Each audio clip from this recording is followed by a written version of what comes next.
Hi, this is Miriam from Delicious Gluten, and today I'm going to show you how to make a puff pastry.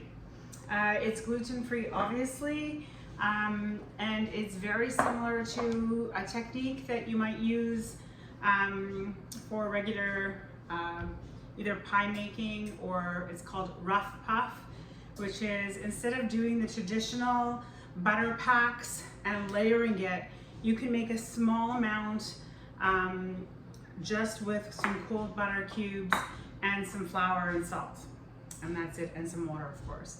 So I just finished weighing out 300 grams of our all-purpose flour, and I added to it a teaspoon or a little bit less of salt, okay? And what we're going to do is place the butter cubes inside the flour. There we go. And the idea is not to handle it too much so that the butter doesn't get warm. So you're using cold butter and trying to mix it up. And then with your hands, go in and squish each butter piece so that it's flat, okay? We're doing this, we do this sometimes for when we do a pie tart. So it just kind of squeezes them out. You want them to still be inside, but you don't want them to be round or square pieces. You want them to be a little flat. And once all these pieces are squished, we will add, we'll make a little well in the center and add some of the water. Now, water will depend on the type of flour you use. My flour blend requires about 1/2 to 3/4 cups of cold water. Depending on what flour you're using, you will use similarly, but the idea is not to have it to be too sticky with water, and not to be also too dry, because the flour needs moisture if you want to have a nice rollout. So they're more or less all pinched out. I'm going to start adding about 1/2 cup of water right into the center, and I'm going to fluff the rest of the flour inside, just so that it absorbs, all the flour absorbs the water.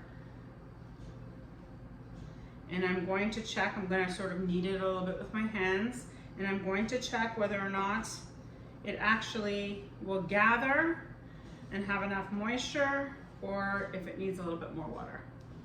So here we go. We have to do this kind of fast so that we don't make everything mushy from our warm hands. To me, I think we have just a little bit left of the flour that has not been watered. So I'm going to add just a little bit more. And there we go.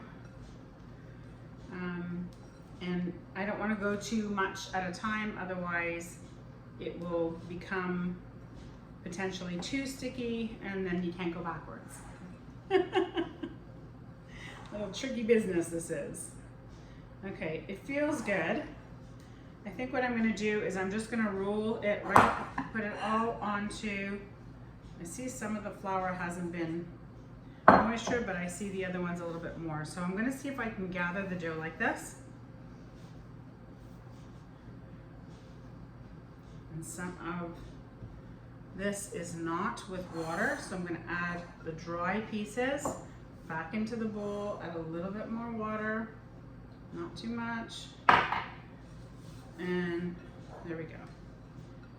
It should be good. Okay, so I'm going to make this into a ball. There's rough pieces of butter inside here. Do not be afraid. There we go, picking up all the pieces. And this is our dough. That's how it looks. It's very rough.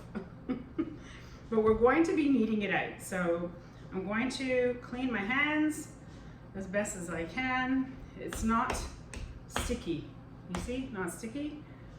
So we're going to add a little bit more flour on the bottom. And I'm going to actually take this away so we have more room. I'm going to add a little bit of flour on top, and we're going to start to roll, okay? I'm going to roll it into a square. I want to get a little bit more flour on my rolling pin. There we go. And you see pretty much big pieces of the butter right inside the dough. It's good. That's what I want. And what we're going to do is roll it out into our square, roughly. It doesn't even have to be a square, it could be anywhere. It could be a little bit more rectangular or however you like. But I like to do it as square because eventually what I like to do is fold it half this way and then half again this way. So now I've got another square that we're starting from. And in traditional flour, we often need to rest the dough because you have to rest the gluten. But here we don't have gluten. There's not much to rest, so I'm going again. So I'm gonna roll it back out again, and I'm going to roll it again into a square, and